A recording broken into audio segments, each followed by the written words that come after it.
కృత్తికా నక్షత్రం 2024 సంవత్సరంలో కృత్తికా నక్షత్రం వాళ్ళకి ఏ విధంగా ఉంటుంది అనే విషయాన్ని తెలుసుకుంటే, కృత్తికా నక్షత్రానికి నక్షత్రాధిపతి వచ్చి రవి. కృత్తికా నక్షత్రం 1వ పాదం మేషరాశిలోకి, 2, 3, 4 పాదాలు వచ్చి వృషభ రాశిలోకి రావడం అనేది జరుగుతుంది.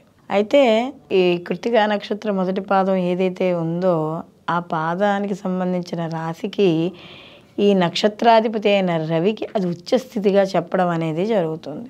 ఈ సంవత్సరం కృత్తికా నక్షత్రం వాళ్ళకి ఉద్యోగస్తులకు కావచ్చు, లేదా కొత్త ఉద్యోగాలు కావాలనుకుంటున్న వాళ్ళకి కావచ్చు, లేదా మార్పులు చేర్పులు కోరుకుంటున్న వాళ్ళకి అందరికీ కూడా యోగదాయకంగా ఉందని చెప్పుకోవచ్చు. అలాగే ప్రతి పనిలోనూ కూడా చాలా తెలివితేటలుగా, అలాగే ఒక ప్రణాళికాబద్ధంగా, ఒక పరిపాలనా దక్షతతో ముందుకు వెళ్ళడం అనేది జరుగుతుంది ఈ కృత్తికా నక్షత్రం వాళ్ళు. అలాగే ఇక్కడ ముఖ్యంగా చూసుకుంటే గవర్నమెంట్ ఉద్యోగస్తులకు కావచ్చు, ప్రైవేట్ ఉద్యోగస్తులకు కావచ్చు, ఎవరికైనా సరే ఈ సంవత్సరం అనుకూలంగా ఉండడం అనేది జరుగుతుంది. అలాగే ఇక్కడ నక్షత్రాధిపతి అయిన రవి ఎప్పుడైతే ఉచ్చస్థితిలో ఉంటాడో, అంటే ఏప్రిల్ 13 నుంచి మే 14 వరకు ఈ రవి యొక్క ఉచ్చస్థితిలో ఉన్నప్పుడు ఈ నక్షత్రం వాళ్ళకి పర్టికులర్గా చాలా యోగదాయకంగా ఉంటుంది. కారణం నక్షత్రాధిపతి ఉచ్చలో ఉండడం, మిత్రక్షేత్రంలో ఉండడం, అలాగే ఈ రవి ఏదైతే ఇవ్వదలుచుకున్నాడో అంటే రాజకీయ పరంగా కావచ్చు, గవర్నమెంట్ ఉద్యోగస్తులకు కావచ్చు, లేదా గవర్నమెంట్ పరీక్షలు రాసే వాళ్ళకి కావచ్చు, వాళ్ళకి మంచి ఉత్తీర్ణత, లేకపోతే గత కొంతకాలంగా ఎవరైతే సరిగ్గా చదవలేకపోయి రాలేకపోతున్నాం, పరీక్షలు మంచి ఉత్తీర్ణత రావడం లేదు అనుకున్న వాళ్ళకి, వీళ్ళందరికీ కూడా ఈ యొక్క రవి పూర్తి సంపూర్ణమైన విజయవంతమైన ఫలితాలను ఇవ్వడం అనేది జరుగుతుంది. అలాగే వివాహం కాని వాళ్ళకి వివాహం అయ్యి శుభవార్తలు వినడం అనేది జరుగుతుంది.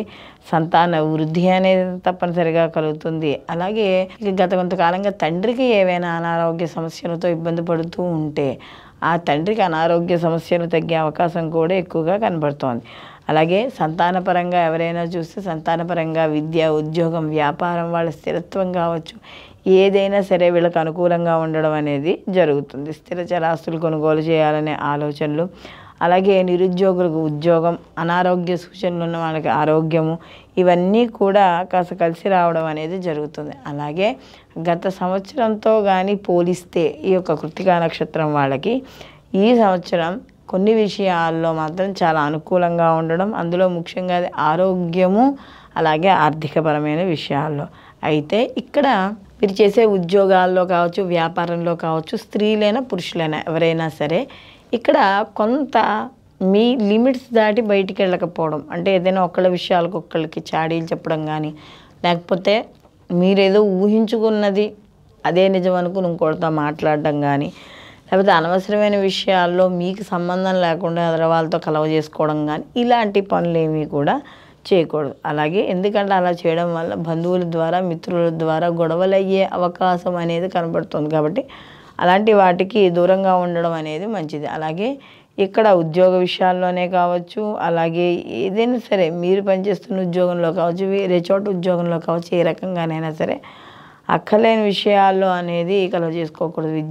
విద్యార్థులకు అనుకూలంగా ఉంది, మంచి ఉత్తీర్ణత సాధించడం అనేది జరుగుతుంది. అలాగే ఆర్థికపరమైన విషయాల్లో కానీ వస్తే మళ్ళీ రుణాలు చేసే అవకాశం రావడం అనేది జరుగుతుంది. కాబట్టి అలాంటి రుణాలు చేసే విషయాల్లో కాస్త జాగ్రత్త అనేది వహించండి. సంతాన వృద్ధి కలుగుతుంది. అలాగే ఎవరైతే ఎగుమతులు దిగుమతి వ్యాపారం చేస్తున్నారో వాళ్ళందరికీ కూడా అనుకూలంగా ఉంటుంది. ఆర్థికపరమైన వ్యవహారాల్లో కాస్త మధ్యలో జాప్యం ఏర్పడుతోంది అని అనిపించినా కూడా మళ్ళీ అది కవర్ అయిపోతూ ఉంటుంది. కాబట్టి దాని గురించి భయపడాల్సిన అవసరం లేదు. అలాగే నూతన పరిచయాలు, అంటే కొత్తగా ఎవరైనా పరిచయం చేసుకున్న వాళ్ళు అలాంటివి ఉంటే అవి కాస్త పరిచయాలు లాభించడము, ఇంట్లో శుభకార్యక్రమాలు, అలాగే ఏవైనా ఒక శుభకార్యక్రమాలతో పాటుగా కొత్తగా పనులు ఏవైనా మొదలు పెట్టాలనుకున్న వాళ్ళకు కూడా అనుకూలంగా ఉండడం అనేది జరుగుతుంది. అలాగే నూతన గృహము, వాహనము ఇలాంటివి కూడా కొనుగోలు చేస్తారు. పెట్టుబడులు ఏవైతే మీరు షేర్ మార్కెట్స్లో కావచ్చు, లేకపోతే ఎక్కడెక్కడైనా మీరు పెట్టుబడులు పెట్టినా పెట్టుబడులు కూడా కలిసి రావడం అనేది జరుగుతుంది. అలాగే ఆర్థికపరమైన విషయాల్లో అనుకూలతగా ఉండి రుణాలు తగ్గుతాయి. అంటే ఇదివరకు గతంలో ఏమైనా రుణాలు చేసి ఉంటే, రుణాలు రాని వాళ్ళకి ఎదురు చూస్తున్న వాళ్ళకి రుణాలు వస్తాయి. అలాగే రుణాలు తీసుకున్న వాళ్ళు కూడా వాళ్ళ రుణాలని తీర్చుకోవడం అనేది జరుగుతుంది. అలాగే కాస్త ప్రయాణాలు, స్థానచలనాల్లో అలసట ఇవన్నీ కూడా ఉండడం అనేది జరుగుతుంది. అలాగే వైవాహిక జీవితంలో కూడా గత కొంతకాలంగా ఏమైనా చిన్న చిన్న మనస్పర్ధలు ఉన్నా కూడా అవి తొలగి ఒక కొలిక్కి రావడం అనేది జరుగుతుంది. అలాగే ఆస్తిపాస్తుల విషయాల్లో వాటిల్లో కాస్త లావాదేవీలు, వాటికి సంబంధించిన వ్యవహారాలు ఇవన్నీ కూడా కాస్త కొంచెం ఎలా అంటే మీరు ఏదైనా మాట్లాడినా కూడా వీడు ఆస్తి గురించి మాట్లాడుతున్నాడు, లేకపోతే నా దగ్గర డబ్బులు ఉన్నాయి కాబట్టి ఆ డబ్బుల గురించి మాట్లాడేది ఏదో రకంగా అంటే సవ్యంగా మాట్లాడినా కూడా కొద్దిగా వ్యతిరేకంగా తీసుకుని మాట్లాడడం అనేది జరుగుతుంది. అలాగే వ్యాపారం విస్తృతం చేసుకుంటారు, వ్యాపార పరంగా లాభాలు అనేవి పొందడం అనేది జరుగుతుంది. అలాగే ఈ రాశిలో ఎవరైతే విద్యార్థులు ఉన్నారో వీళ్ళకి కూడా మంచి అనుకూలంగా ఉంటుంది. అలాగే ఆర్థికపరమైన విషయాల్లో, రుణాలకు సంబంధించిన విషయాల్లో, వ్యాపారము, విద్య, ఆరోగ్యము, తల్లి తండ్రి వీటికి అన్ని సంబంధించిన విషయాల్లోనూ కూడా వీళ్ళకి ఈ కృత్తికా నక్షత్రం వాళ్ళకి ఈ సంవత్సరం అనుకూలంగా ఉంటుంది అని చెప్పవచ్చు. సర్వే జనా సుఖినో భవంతు, లోకా సమస్త సుఖినో భవంతు.